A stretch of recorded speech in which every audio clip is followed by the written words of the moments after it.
Türkiyəyə deyirlər ki, Azərbaycanda Qəbələdə dincələcəyimi gedim mən O başlayım. üçüncü Niyə idi. ucuzdur da, yəni Ona deyim də. orada qiymət falan. Yox, mən onunla razı deyiləm. Evet. Öyle mi? Türkiyədə belə bir ucuzluq deyilən bir yer yoxdur. Mesela biz Azərbaycanda turizm bahalıdır mı? Mən deyərdim yox.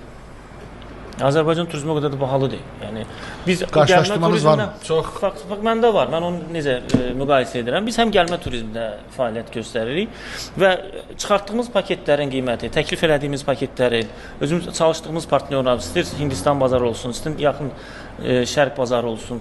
Biz onlara təklif elədiyimiz paketlər, mən deyim, İstanbul paketlərindən daha ucuzdur. Və ona görə də bizə tələbat var.